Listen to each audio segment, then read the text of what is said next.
Foam rolling 101. Get it? Even if you don't have the 3-foot long roller, right? I know so many have the like half roller, and with the half roller, you might also have a roller that has ridges or nubs on it, and just work with what you have. We're doing our snap, crackle, pop for our thoracic spine. So down you go. The foam roller has so many uses, right?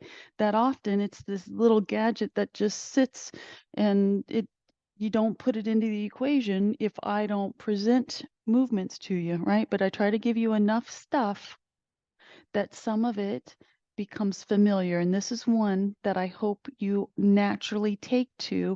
And even though you might be uncomfortable, you start right at the shoulder blades. That's just your setup. You should feel totally supported. Hand around the head. Your head weighs about 8 pounds, so we need to protect the neck. And you're going to gently draw your chin towards your chest. Give your hips just a little lift, and then start walking until we get the foam right at the tops of the shoulders. So I've got both hands behind my head, right? If your shoulder tells you not to put it back, then pick the arm, right? That doesn't give you any pain. But you're slow pushing.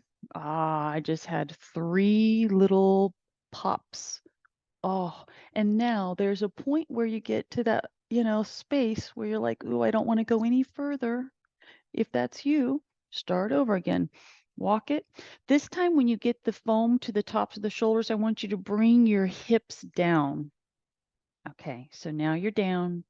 Do a little bit of a pelvic tilt, and then just barely lift from the floor. Start your pushback, keeping your hips low. Start the push. You're going really slow. There is a suggested speed, and that is 1 inch per second. So it's really slow because, like, your body, it's like bringing a little heat to the area. You might not feel like the point of contact that your body's making with the foam is actually bringing heat, but with your weight pushing against, right, the foam, the body needs to like embrace it and receive the sensation in order to not bristle. So go slow, right? And 4 or 5 swipes up and down should be enough for you to go, okay, I either got an adjustment or I didn't, right? And now find the point where you feel an intensity of just pressure, but not pain. Okay. And once you get there, then lower the hips back down, draw your chin towards your chest a little bit, and you're going to maintain that pelvic tilt, which is kind of hard in this position. The body wants to go into excessive S, but you're controlling a little bit of your pelvic tilt because now you're going to do with your upper body what would look like a crunch. It's not for the intention of flexing the abs. It's to encourage your thoracic spine function. So the head should not be moving tucked and opened. You keep your chin drawn, you're in a slight pelvic tilt, and all you're doing with your upper back is you're trying to bow over the foam without letting the head have its own motion. So come back up like you're doing a little crunch, maintain your pelvic tilt, do your little rock back. Do one more, right? Go slow. And now bring yourself up, roll, sit off of the foam for a second. Okay, you're going to move that. We're going to get into the next thing. We're going to come back to the foam roller in a moment. Okay, so I want you to think from side sit to laying flat face down. So if you can try to use your arms less, I'm going to go for, use your hands less, go for elbows. So as you transition, try not to brace yourself with your hands, try to lean, flexing abs, elbows, elbows, right? Stretch the legs out. Lift the feet, do like little flutter kicks. So now you're firing up your buns, and then use your elbows, push yourself back up the way you were just a moment ago. Swish the legs around to the other side, right? Lean, decelerate the lean. So you'll have one elbow, the legs stretch. I'm intentionally moving in slow motion, face down. Let the elbows support you. Tighten up the glutes, pull the shoulders out of the ears. Give me some little flutter kicks. Now, pulling in, pull in, sit up. One more to each side. You can brace, you can do whatever you feel like your body needs to do to get you down, right? Once you're down, pull your shoulders out of the ears. Give me some flutter kicks. So now that we're still in flutter kicks, I want you to take your hands, push them back towards your hips. Take the palms, so you're going to go from palm up and you're going to twist the arm. So then the palms are turned out. Flutter kick, 5, 4, 3, 2, release.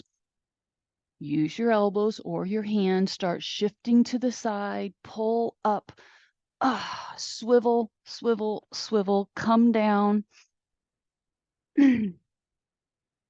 Stretch the legs, pull the shoulders out of the ears, take your hands and elbows from the floor, look down at your imaginary mirror, reach the arms back by your hips, turn the palms up, and now watch your own shoulder roll away from the floor as you swivel the arm to a palm out position. 5 kicks, 4 kicks, 3 kicks, 2, and release. Push yourself up. Okay, back to the foam roller. You're like, oh. So I have a client that I've been working with for, I don't know, 25 years, which seems that like that's not even possible. Roll back. And when I saw him on the other day, bridge your hips, roll that foam up under you, get your body situated so that you can put that foam kind of right around your SI joints. When we bridge the hips up, sometimes our ribs and the chest are like really pronounced up, and our spine is in way too much S curve. So I want you to take a second and I want you to try to lower the ribs, right? Like the big balloon has just been deflated. And now pinch the buns, get into that pelvic tilt. If you're looking at the screen, like you should, because you don't know what I'm getting ready to do. But once we get into the movement, if your head is tipped back, you want to keep making adjustments with your neck so that your gaze is kind of scanning the front of your body. And hopefully the hips are and the ribs are in a position where you can see your thighs. If you can't see your thighs, it's not because your chest is so perhaps large, it's because your ribs are flared up and we need to tuck them into the body. So, all right. Now, you've got the belly in, your pelvic tilt, your ribs are anchored down, and all you're going to do is give me an alternating marching leg. The leg raise comes up until you can put eyes on your toes without the leg being straight. It's an arc, right? So set the foot down, squeeze and keep the buns active, bring the other leg up. The leg is bent, but yet your toes come into your sight line. Keep the belly drawn in, arc, the leg down, right? Pull it up. If you take your fingers and put them on the lower abdomen, so find your belly button and take the fingers down lower. For a lot of women, they've now classified that as the fupa. I don't know if that's an acronym for something, but it is the craziest thing. So if you've heard that word, fupa, that's that spot from the belly button down to the pubic bone.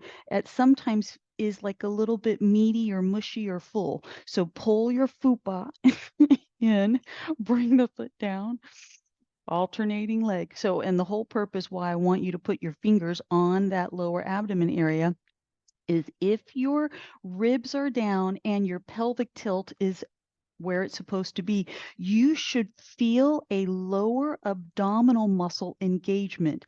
Those muscles are firing up to keep you moving your legs slowly without any of the rest of your core structure changing positions. Shoulders out of the ears, maintain pelvic tilt. When one leg touches and the next leg gets ready to lift, you've got 3 more, which is why I'm going to be very specific. So as you're bringing the lifted leg down slowly, it comes to its complete down and loaded position before you sweep and arc the other leg up. That's really important, or each repetition you will lose the controlled bracing position, which is keeping you fired up through the core muscle structure. All right, chin to chest. You're looking forward. Your thighs are in your sight line. Your toes get to come up into sight line. As you bring the leg down, squeeze the butt cheek on the leg that's already in the down phase. Pull the other leg up.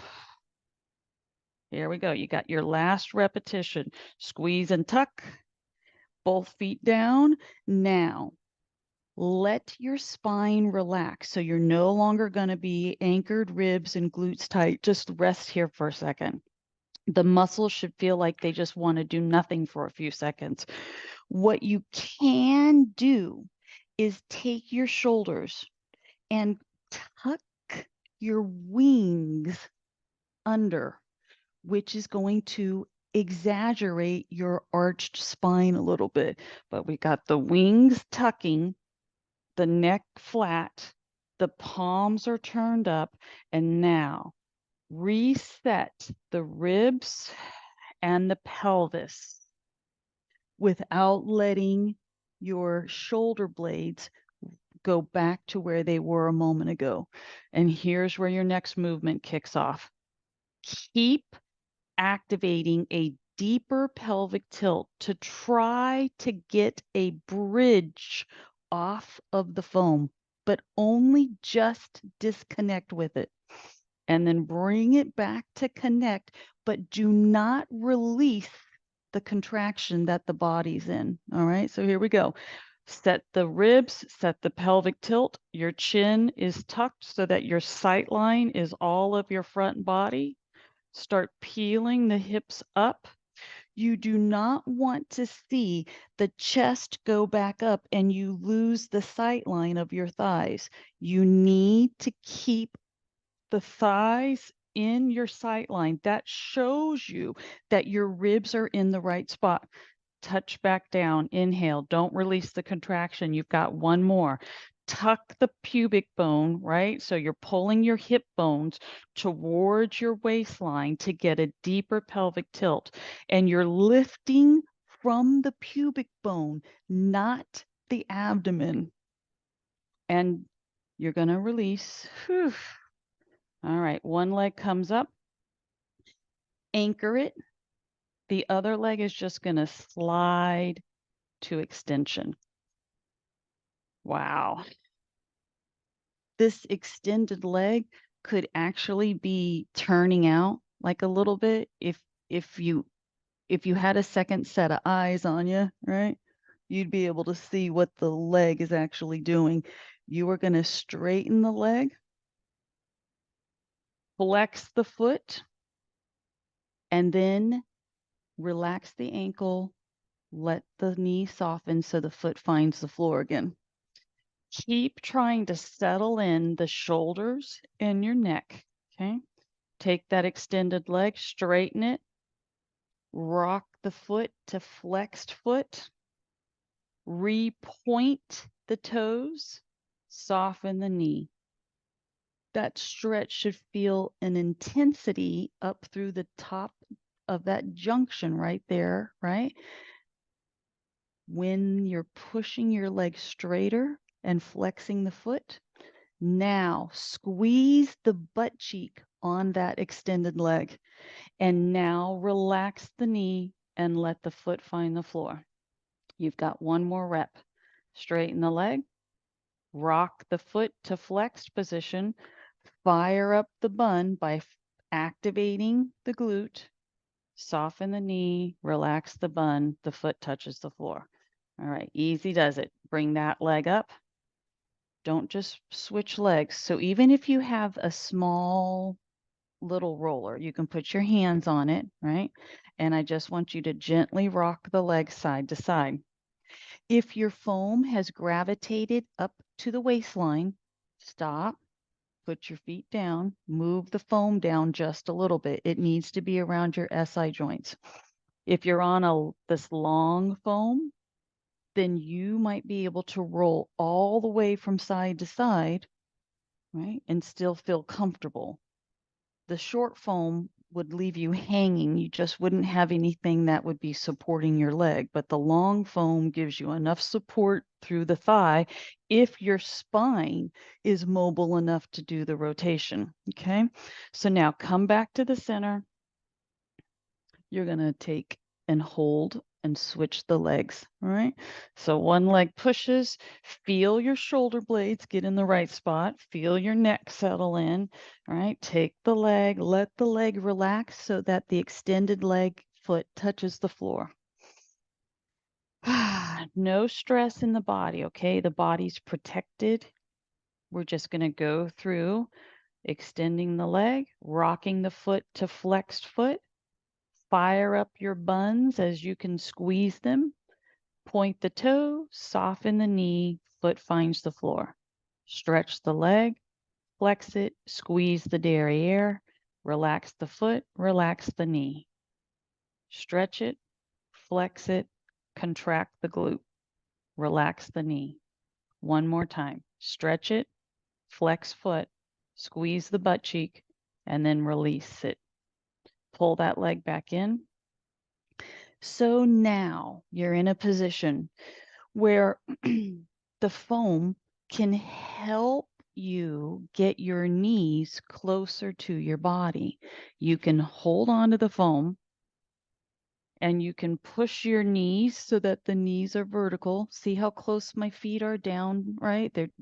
And I'm no longer trying to hold my feet up. Let your legs be heavy, and you're just going to support the foam so that you know it's not going to roll out from under you, but you're going to say to your thighs, come closer. And then away. Closer. So now, if that doesn't scare you, right? You're supported. Then you can try to go a little bit further where once you get your thighs close to your torso, you can then tell your legs, reach over the head. You're not fighting, you're not trying to create stretch or stress, I should say. But when you go to straighten your legs, if the legs go up to the ceiling, then you've actually lost the curled spine, right? So you might have to go, okay, how do I keep my thighs close to my body and still get them overhead? You've got one more. Rock it away, rock it to you, pull. If everything feels good, then take your hands, connect your hands somewhere along the legs, and just give it a few seconds of fingers pulling your legs.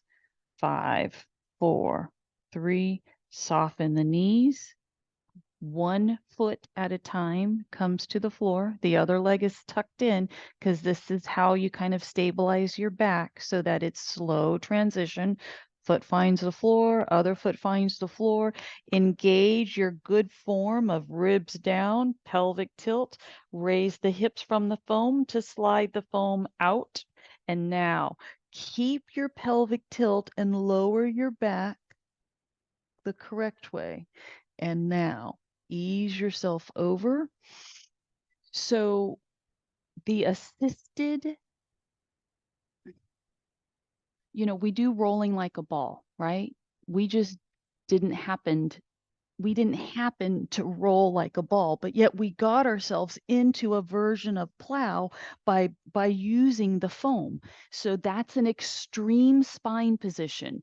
And now our back needs to flex the other way because we want to do an equal amount of back bending to forward flexion. Rock the hips. So I've spread my feet comfortably wide because it helps me feel like I can ground the tops of my feet to the floor and get my quads flush, right? And then my hands go wide. You do what's comfortable for you, but sometimes when I'm with people and I watch them get their hands too close together on the mat, what then transpires is the elbows bow out, the neck disappears, and though they're holding themselves here, everything else about their upper body structure is wrong. So if you have we'll say if your shoulders aren't flexible and your tricep and lats are tight, then this is what your body will do. The elbows will flare out, and this part of your shoulder that's supposed to be getting your shoulder out of your neck will not even be engaged, which is why if you take your hands wider, you can get the slide and extension, which is a much better position for you.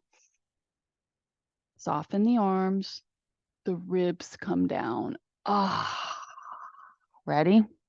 Squeeze the derriere, glide the shoulders from the ears. I've lifted my head, I'm lifting my chest, pushing my feet to the floor, getting ready to load the heels of my hands without letting my arms flop up.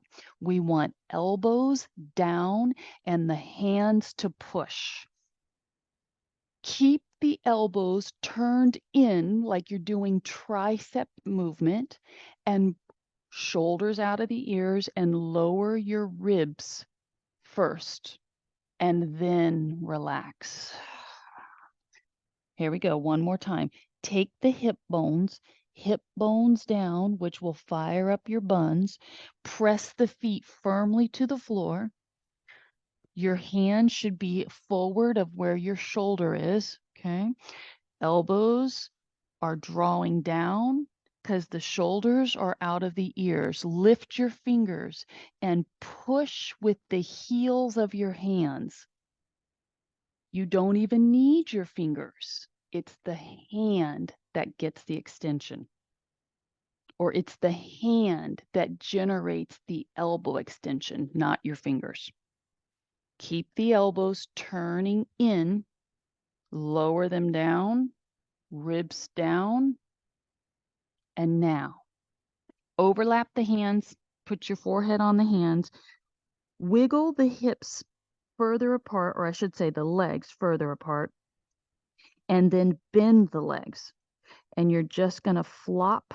So this is your reverse windshield wiper. Okay. So the knees stay quite wide, and we're just swishing that bent leg from side to side. The purpose of you keeping your forehead on your hands is so that your neck stays neutral and it gives you a breathing space so that your nose isn't mashed down to the floor. And now I want you to go a little bit faster. So you're not trying to push the feet hard from side to side. It's just a gentle swish. 10, 8, 6, 4, 2, Now, the legs have swished to one side. Okay, so you may be looking at the screen.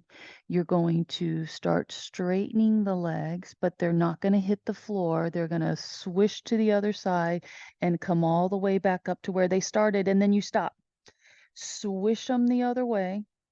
Start lengthening the leg. Let the leg generate that momentum up and across. Pause. Take it the other way. Down it goes. You're doing a complete circle. Stop. Take it the other way. Down, circle, stop. Reverse direction. All right, so now that you know what you're doing, put your forehead back on your hands. Swish the legs down. Come all the way back around. Stop. Reverse it. Swish. Straighten. Bring it around. Stop. Last time. Other direction. Swish. Down, around, stop, and then relax the legs. Work the feet closer together, but not all the way touching. Okay, so now you have to imagine that as wide as your shoulders are and your hips, you're like you have borders along your side body as wide as your shoulders and hips are. Okay, so put your forehead on your hands. I want you to give me an alternating stiff-legged raise, and you're going to try to not kick the leg out or kick the leg across the midline of the body. You're trying to lift the leg straight up. Okay? So as we remove the hands from the forehead is still going to stay off the mat, but you're looking down into your imaginary mirror. And now your arms are extended, right? Go opposite arm, thumb up to the lifting leg. Thumb up. Stiff arm at the elbow. Down. Lift down. Squeeze the derriere. Lift down. Lift down. 10. Ooh, 9. 8. 7. 6. 5. This should feel like it's actually quite a lot of work. 3. 2. Release. Lean to one side. Start rolling to the side. Ease yourself over, because now that you've been in a face down position, it should feel like your body needs to come back and stretch itself the other way. So now you're on your back. You're like, oh, I wish my mat was bigger so that I didn't have to keep readjusting myself, but shimmy yourself back over to your mat. Give me a knee to chest. With that knee in, do a little rolling from side to side.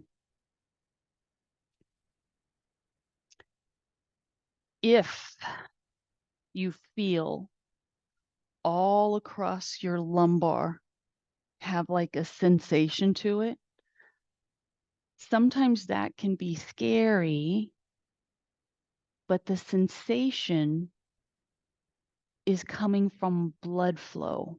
All right, so it's a fullness back there. And now we're just letting the body transition. We're getting back to a more stable harmony with the body, no pain anywhere. Bring the foot down, other leg. This gentle sway, rock from side to side, it should have a soothing feeling to you. Okay, so we're going to do about 5 more of these little rocks. While you're holding your leg, can you offload the tension to your neck and shoulders? And now bring the foot down. We are going to go bottoms of feet together. Here's this thing about your head, right? So you will often, I encourage you to pick your head up, but we know our head is heavy. So sometimes when you lift your head from the floor, it's like, oh man, I feel like I'm straining my neck. But guess what? If you tuck your chin, it takes the burden off. And if that's still not enough, put one hand behind your head, because your head is heavy. But if you put your eyes on your feet, to see that your feet are actually in the middle of your body. This is important as part of your body awareness. And sometimes when we position ourselves, we're like cockeyed and we don't even realize that we're cockeyed because we didn't lift our head to see where are our shoulders, where are our hips, where are our feet. And once you feel like you've gotten yourself centered, then lower your head back down. Pin, pin your shoulder blades down to the mat. And now pull your belly in, decreasing the space between your lumbar and the mat. Here you go. Your feet are connected to one another. Start peeling your tailbone away from the mat. And you're just going to hover. So we're not in full bridge. You're just enough clearance so that you're off the mat without arching your back. And now you're going to let your legs float where they're doing a little rock, all right, without the low back touching the floor. We're just as if someone was standing by your knees, helping rock the ship from side to side. Okay? Rock the ship, rock the ship. So what you're feeling in your feet, right? It changes from right to left side. The feet take on a different amount of workload based on which way the body's moving, right? All the while you're trying to maintain pelvic tilt. And the beauty of this is you're working your glutes, right? But we're stretching this junction right up here at the trunk and hip line. 5 more rocks. 5, 4, 3, 2. Not only that, come back to center, release and relax. You may have activated your hamstring muscle in the back of the thigh. Okay. So take a leg, lift the leg, put your hands, rub up and down the back of that thigh, switch legs. Did one leg do seemingly more work than the other? Mine did. Now come out of it, stitch yourself up. If we don't get up now and use the stick, the opportunity to do that will get away from me. And you're probably thinking, yay, let's avoid that. But I want you to be encouraged and excited as I am about it. So get yourself up. For the rest of the session, we'll be up or using our chair. So if you want to pick up your mat, you don't need it anymore unless that's something that you need down for your feet. Grab a little drink. All right, so I'm really excited. Yesterday, I got my pH testing strips. And today, after class, I'm going to test my pH levels. You're not supposed to test within a couple of hours of eating. And though I haven't eaten yet, because I put sugar and cream in my coffee, I kind of considered that that might throw the test. So by the time class is over, I'll have had a couple of hours and we'll see how acidic my system is. I'm hoping that it's not acidic, right? So one hand holds high, put the stick behind you, take the other hand. Once you start trying to grab your stick, this is where a lot of things go awry. Okay. We want to allow enough stick low so that our arm can lengthen like someone's pulling it away from you. And when you turn the thumb in, it gets to stay long, right? And then you can glide up and down because now your shoulder isn't pinched up, right? So if you start long, get it where it's long, then the elbow is pretty much sitting under the shoulder. And then when you bend your arm, right? So we want that hand in the small of the back, and you want the other hand position so that essentially lines up with where your neck is. All right, so let's all just go. This would be great if you had a mirror. Right now, I want you to feel the stick right between your shoulder blades. That's the easy connection. The next part of the connection is you can put the stick between your shoulder blades and then pull your head back and go, yeah, well, I've got 2 connections out of the 3, but look how horrible my posture is. So as you start standing up and you slide your shoulder blades down, can you get the third point of contact right here? Right? And once you get that, start moving around your space. All right. For me, my little ponytail is being a nuisance for me, but I'm going to push my ponytail into the stick. Your hands are not connecting. So I'm not trying to get my hand to actually touch my back. It's the stick I want to touch at the tailbone. My hand is not touching my neck. It's the head that's touching the stick. Move around. While you move around, can you keep the 3 points of contact? Keep trying to pull your head back. Keep trying to slide the shoulders out of your ears, and then get yourself to your working space. And I'm going to do a profile angle for you. If, when you start bending your legs, your stick moves off the tailbone area, all that means is you're rounding your spine. The stick helps to teach you to keep the space between right under the chest to the hips, to keep the space. Because if it collapses, that's when you're going to lose the stick, right? So the head stays connected. Start bending your legs. How do you take your gaze? You're not going to look up. You're going to look forward and slightly down, and you're going to try to just squat without losing the stick. If you squat and you lose the stick, I can tell you that every time you squat or deadlift, you are in the wrong position. The stick is here to give you awareness of, oh, okay, I can keep the connection. That means that when we do all of our squats and deadlifts at other times, I'm probably doing it right. But if you lose contact, then that means all those other times in all the other classes that we've done, you've probably been in the wrong form. This is why the stick is relevant. So now relax, because you probably need a little breather. All of the tendons, right? All of the ligaments, everything has to be flexible in order for you to manipulate your arms the way that I'm asking you to. So now, switching sides.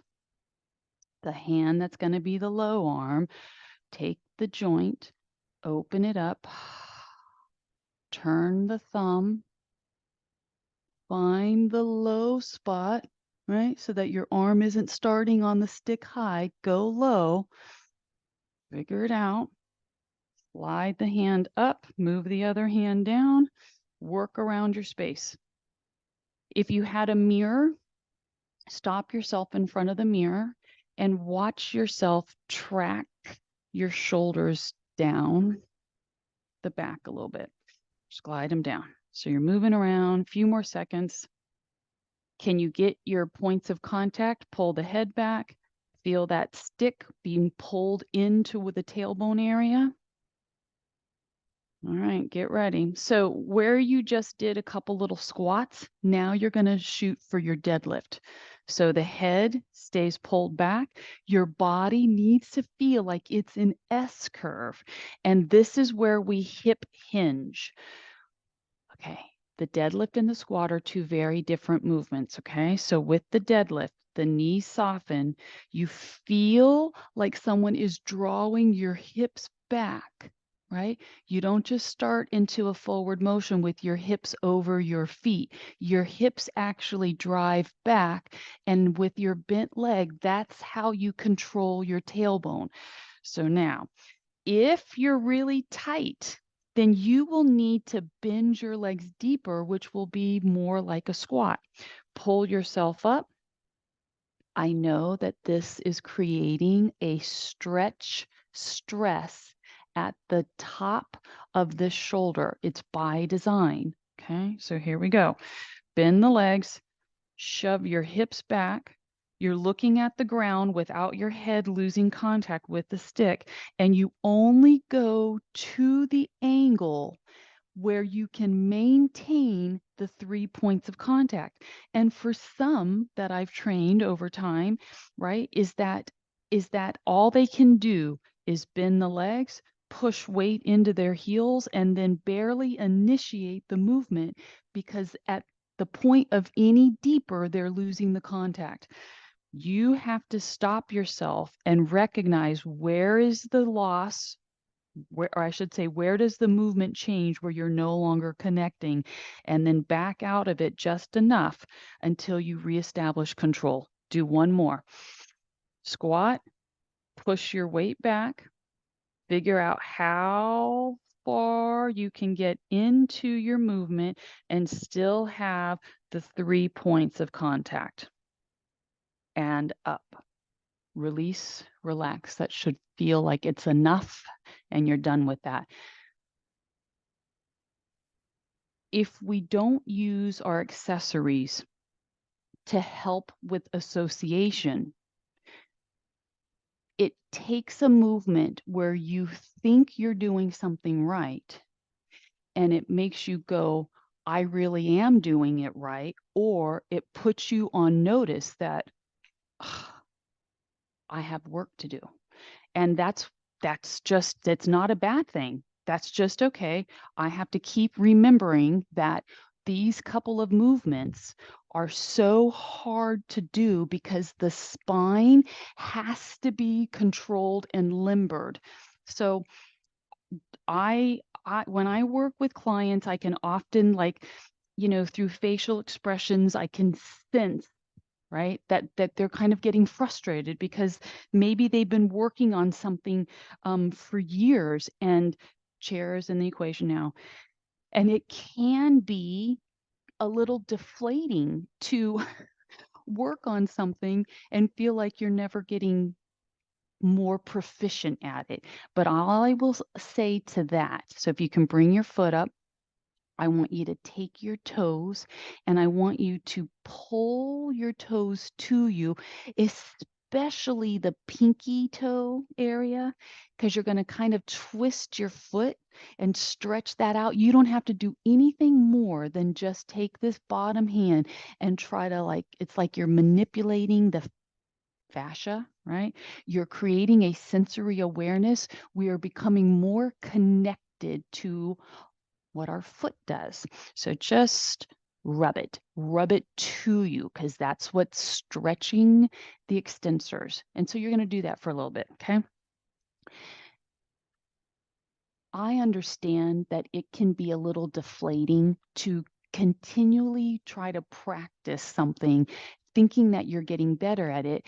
But then when we put it to the test, which is what the stick does, it puts it to the test, the realization is that, are you really improving? And all I will say about that is, in my opinion, yes, you're still improving, because the opposite would be that you are accelerating down the other path. So sometimes, even if it seems like you're not nailing the movement, you're slowing the rate of progression of you going the other way. And that in itself is forward progress. So now, are you ready?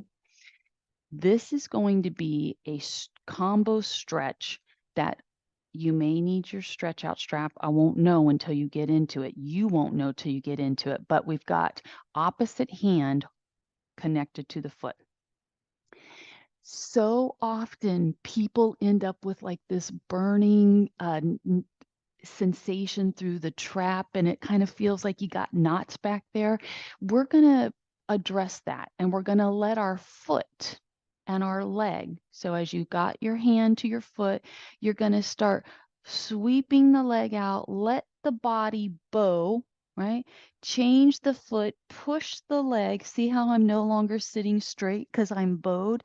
The goal is to round, let the leg push the arm so that you feel like you're getting a stretch right at the top middle rhomboid. It might take a little getting used to, right? Maybe, so just know that if you can hold your foot, it doesn't matter how far your leg gets away from you, because the stretch will happen if you bow your body. If you're more flexible and you're able to get your leg longer, that's great. So now that you got your hand, your leg pushing your foot, you're going to turn your head away from that stretching arm and just look down. Oh, is that not wonderful? And now as you pull the leg back in, sit up, take your hand, work the toes around, sit up. Even if that knee is jacked up into your shoulder, you just keep sitting up. And then work it. Start C curving the spine. You get to let your chin come down.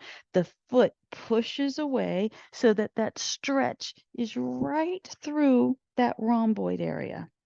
And then turn your head, look down. Oh, pull it in. This is we'll say 3 parts of a stretch, right? So part 1 is where we started, pulling the foot, especially the pinky toe, to stretch the extensors. Part 2 is you figuring out how to use your leg to generate that traction through the shoulder blade. Part 3 is if your leg permits you to go to full leg extension, then you're able to rock your ankle into flexed foot to get a hamstring and glute stretch, but that's not the important part of the movement. The important part of the movement is for you to feel the stretch through your shoulder blades, turning the head and then release. Okay, other side. Just for the sake of, like, maybe that hand to foot thing doesn't work for you at all, but you're like, I've got a yoga strap. There's got to be some way to work that into the equation. I think there is. So I don't just pick a loop, right? I don't know how much, it's hard to know how much extra length you need, but pick a loop, pull it in.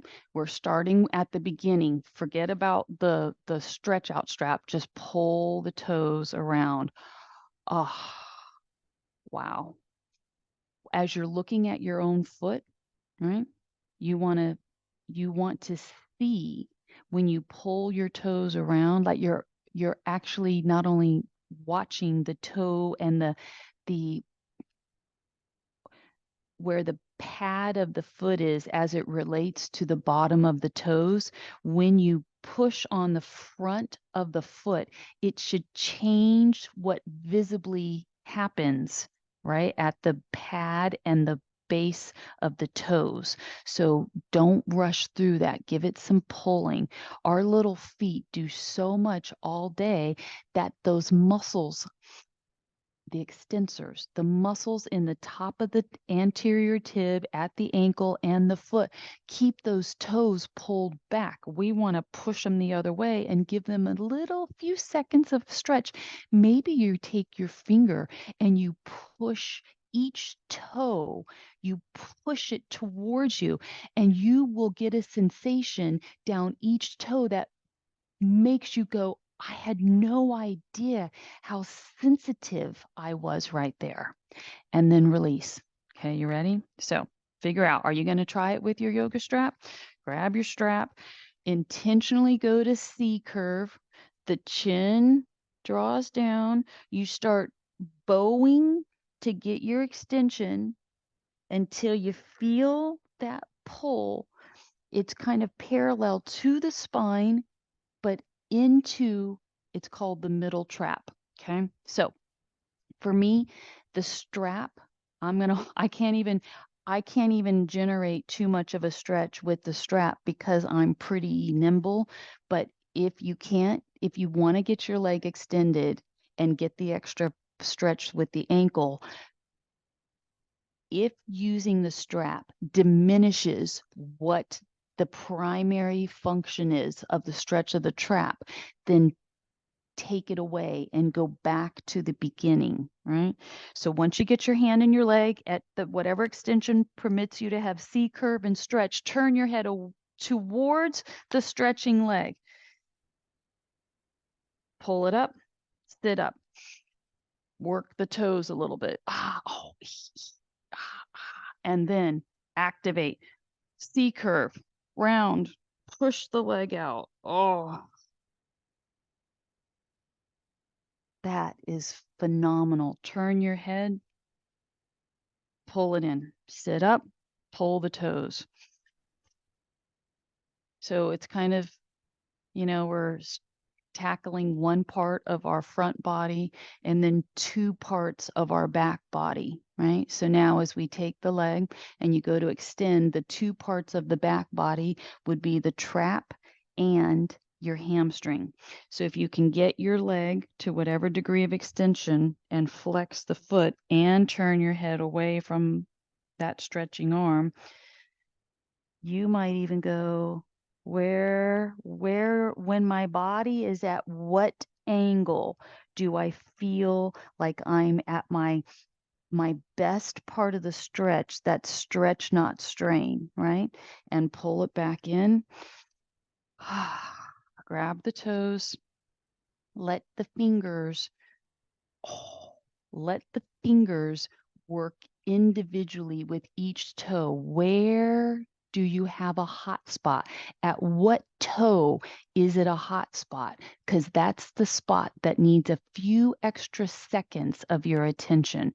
Your hands have healing abilities. So you might not have even known that you had a hot spot in there, but for it to be that hot, right? I'm speaking to myself. For it to be that hot and your body to function without you even knowing that it's got that much sensitivity in it, isn't it amazing? Think about all the rest of you, release and relax, all the rest of you that might have similar little zinger spots in it, but we don't even know it because our body just keeps producing for us. Get into a comfortably wide position. We did this one the other day. All right. So you're going to twist your trunk, slide down, take the arm pushes the leg open, the other arm reaches. It's like you're pulling yourself out of a box and you're stretching. The bottom hand doesn't need to reach for the floor. I want you to pull your chin back, right? And then look up. Release. Other side. I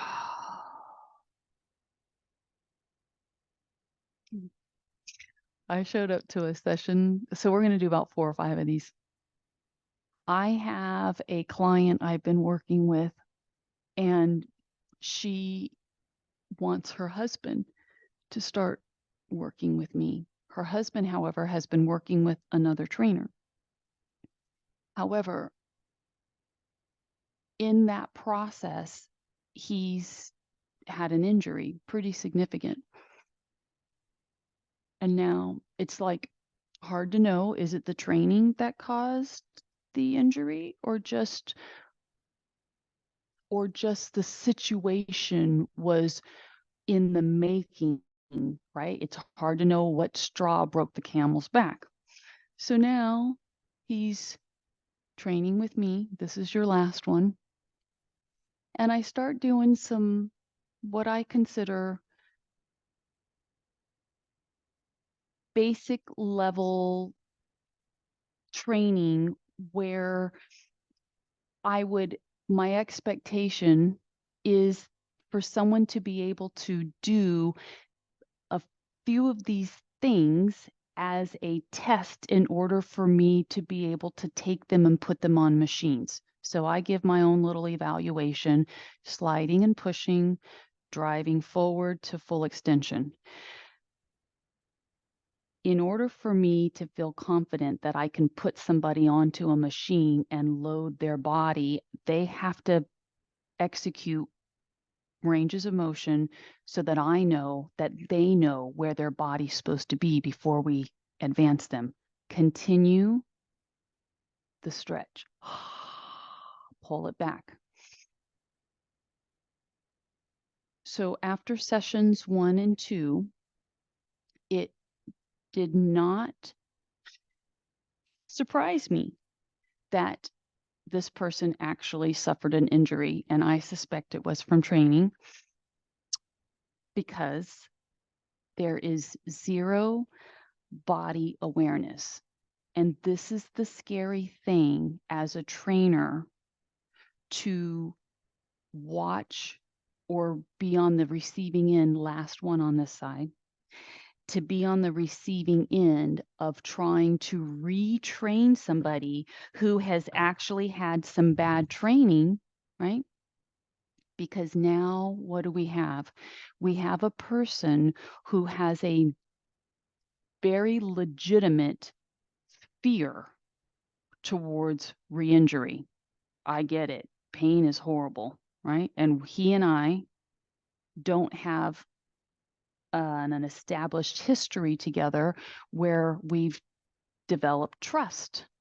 So I'm now in the beginning phases of trying to help somebody, which I know I can. I can help him through his back injury because he's gone to his doctors and he's been released from physical therapy. And his wife says to me, well, he's essentially been released from physical therapy, but it's been more like he's been kicked out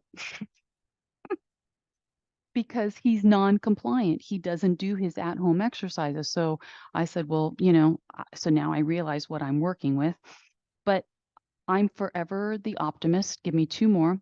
And all I mean by that is I know that my methods will make it the most enjoyable experience he can have doing things that he doesn't naturally want to do, but yet will do it in a playful way where he gets through his sessions, he doesn't hurt, and he doesn't have a residual pain from his workouts. And that is my goal. Come up, release, and relax. So when we talk about body awareness, right, you may not even realize this is what we're going to finish with. The arms are up. Bend one arm. Let the other hand contour the elbow because you're going to take your back arm, let it drop back. You're trying to use your arms to frame and squeeze your head. Stand rigid and just do a little side body lean. Pull your belly in. Come up. Release the arms. Inhale. Bend the other arm. Can you get your arm wrapped around your elbow? Right? And tip. So that's why I spend a huge amount of time trying to break down verbally the where you should feel what, release and relax,